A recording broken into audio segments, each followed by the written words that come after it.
Now, Tourism Minister Lindiwe Sisulu has revealed the extent of flood damage to the tourism sector in KwaZulu-Natal. Sisulu said the department estimated damage would cost a total of 131 million rand, according to information at their disposal. She revealed that damage was caused to beaches, infrastructure services and buildings. Joining us now for a full appreciation of the situation since the April floods is Rosemary, Chairperson of Federated, the Federated Hospitality Association of South Africa. Rosemary, good evening, and thank you very much for your time and for joining us here on In Focus.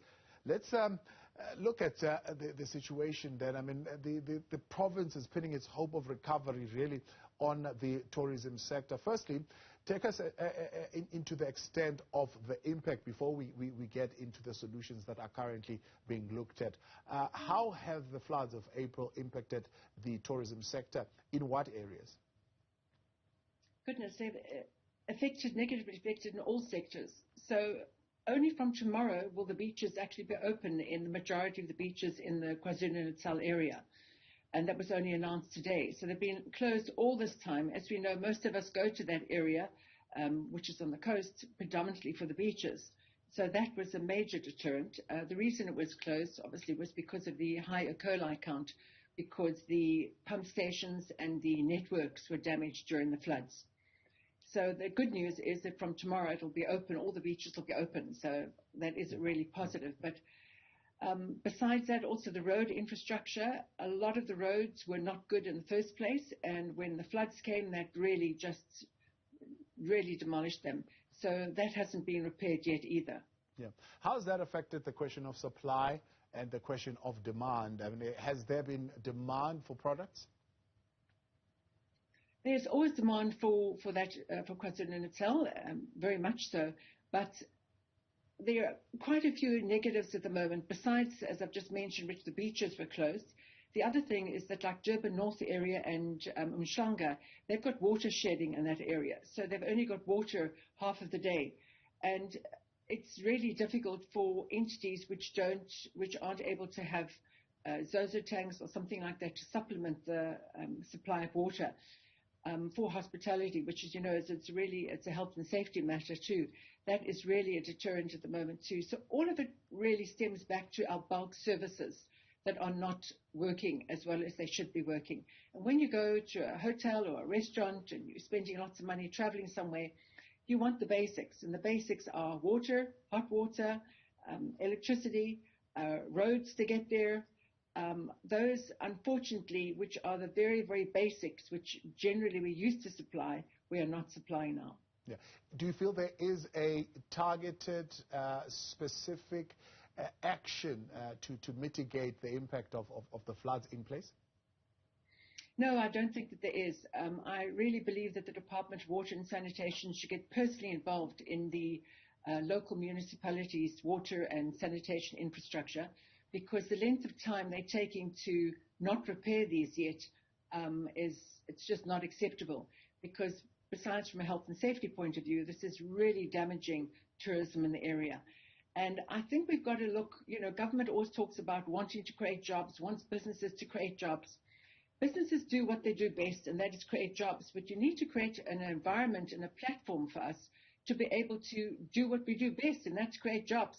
But if we cannot supply water, we cannot supply sanitation, we can't supply electricity, the very, very basics that are required for hospitality, of course it's going to damage the business. Of course it's going to lessen the number of people frequenting our hospitality venues, and therefore there will be fewer jobs available.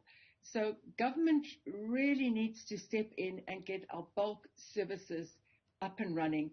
And I don't think the municipalities in the province are doing it quickly enough. And I think Department of Water and Sanitation needs to actually get involved and actually spearhead this and really get some urgent intervention. Yeah. So we were just coming out of COVID-19, as you know, and we were talking the implementation of norms and standards in place that would ensure safe travel and safe return and build the confidence of tourists. How is that being impacted by the issues that you're raising, shortage even in water and so forth? Well, water is a basic Okay, so obviously cleaning your hands, it could be sanitizer, but water and sanitation and good roads, they are such basics. So government really needs to do something about that urgently. I feel almost selfish in complaining about that from hospitality's point of view, because obviously it affects all industries, absolutely every industry there is. But for us, because I do represent the hospitality industry, it is a basic, and we just do need water and sanitation and good roads and electricity. And the sad thing about this is that the larger companies are able to make a plan with generators and Zozo tanks in the areas that I mentioned, which don't have water shedding at the moment. But the smaller operators, and those are the companies we really should be looking after, they're not able to. And a lot of them on street areas, they're not able to have a Zozo tank. They physically don't have space. So what we really do is we implore the local municipalities in the province to embrace business, because business has really been trying to be part of the solution, and talk to us about how we can try to find ways of mitigating the problems where we're currently in at the moment. Yeah. So we've got a problem, but what's more important than the problem is what we do about the problem. And we do not see any action there, and we do not see business being embraced to be part of the solution. And that's what we're really asking for. Is that what you see as a key enabler, so to speak, that would ensure a beginning, I suppose, of a recovery? What else do you see as key enablers that will ensure that this particular sector is reignited? Yes, we need bulk services to work again. Hospitality does what it does best. We create exciting ventures for people to come and visit us, but we just need the basics, and we are not able to create water and sanitation ourselves. It depends on government, but we're saying to government, please involve the business sector in the province to be part of the solution, and that will definitely help. We're all in the same boat together. We all want to achieve the same things. We all want to create jobs in our country, and the wonderful thing about hospitality and tourism is that as Federated, we genuinely believe it could be the catalyst to creating millions of jobs in South Africa. All we need to do is a few things to attract millions of more international tourists to our country, and we really can do that. A few of them, I know that's not our topic today, but a few of them are our visa system. We do not have a proper e-visa system. A number of our departments are not facilitating that people are able to get licenses to transport tourists. That department also falls under the Department of Transport. That's also not operational. There are a number of very, very basic things which we could do, which could turn around tourism in the country, and we literally could attract millions of more tourists, and then that in turn would create millions of more jobs. So we are the key to creating jobs in the country, and we just need government to do the right thing and create an environment where we can do what we do best. Do you think it's too early at this point to call for support, for example, in stimulating demand campaigns and things like that? You fear that maybe we might create too much demand and find that the roads are still not yet sorted out, and the ablution facilities are not working, and so forth, and so on? Or do you want to do that in the interim? No, look, it's very livable, and it's still a wonderful experience to be able to go there, and no one should not go to the area because of the problems we're having. The sad thing to say is that we have similar problems all over South Africa. Water and sanitation is a major issue. Many of our rivers are being polluted. Many of our seas are being polluted. Many of our roads are really, really bad. The Kruger area, they're horrendous.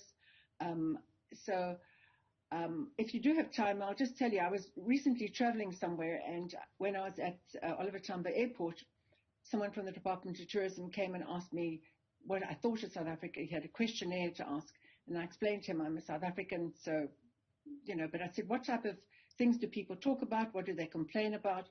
And he mentioned all the things that people complained about, and they're all things that you and I are talking about now. And I just said to him, and how long have you been doing this job? And he said, 4 years. And I said, have people been complaining about the same things for 4 years? And he said, yes. So the time for complaining is over now. The time to do something about it is what we need. We need action. And business and Federated itself is very, very keen to be part of the solution. Rosemary, we appreciate your time and your optimism as well, and energy towards this sector. That's Rosemary Anderson. She is with Federated, the chairperson of the Federated Hospitality Association of South Africa.